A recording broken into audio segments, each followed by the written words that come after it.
Jesus also told them other parables.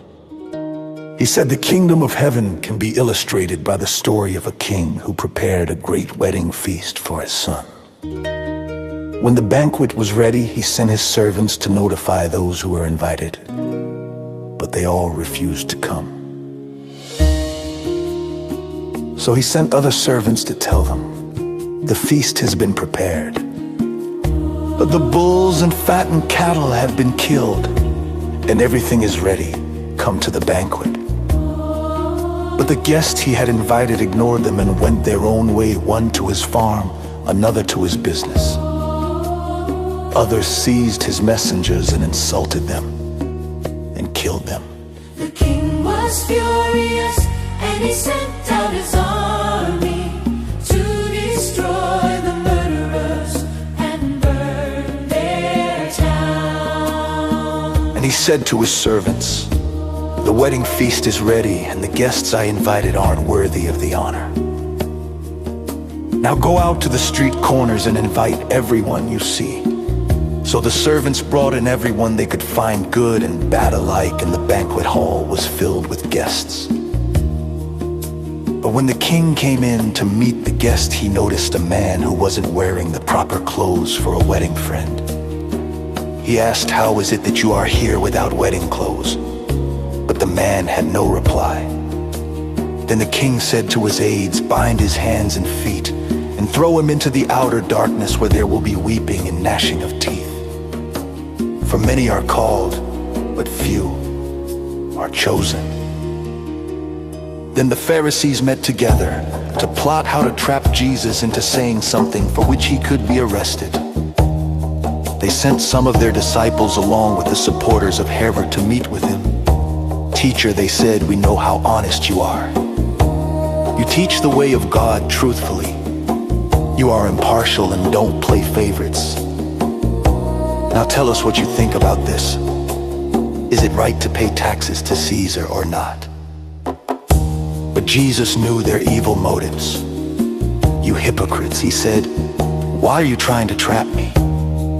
Here, show me the coin used for the tax." When they handed him a Roman coin, he asked, "Whose picture and title are stamped on it?"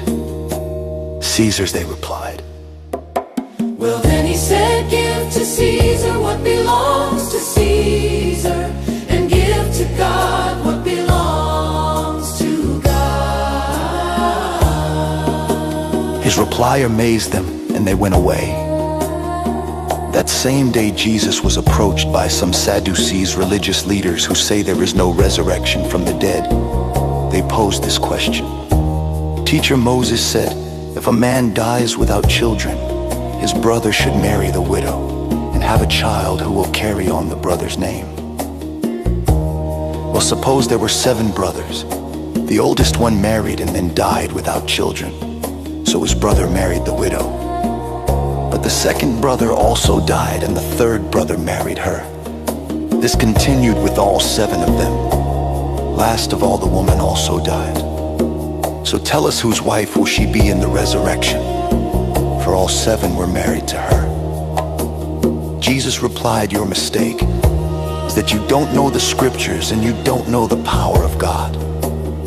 For when the dead rise, they will neither marry nor be given in marriage.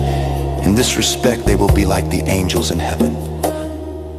But now as to whether there will be a resurrection of the dead, haven't you ever read about this in the scriptures long after Abraham, Isaac, and Jacob had died? God said, "I am the God of Abraham, the God of Isaac, and the God of Jacob." So he is the God of the living, not the dead. When the crowds heard him, they were astounded at his teaching. But when the Pharisees heard that he had silenced the Sadducees with his reply, they met together to question him again. One of them, an expert in religious law, tried to trap him with this question: "Teacher, which is the most important commandment in the law of Moses?"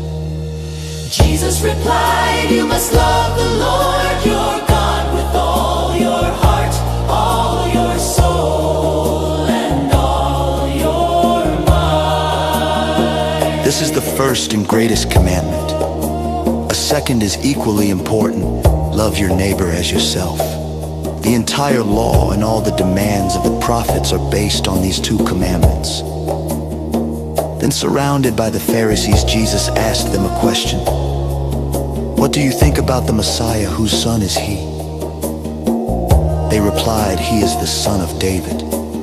Jesus responded, then why does David, speaking under the inspiration of the Spirit, call the Messiah my Lord?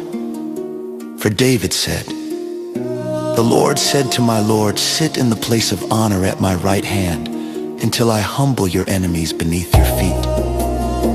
Since David called the Messiah my Lord, how can the Messiah be his son? No one could answer him. And after that, no one dared to ask him any more questions.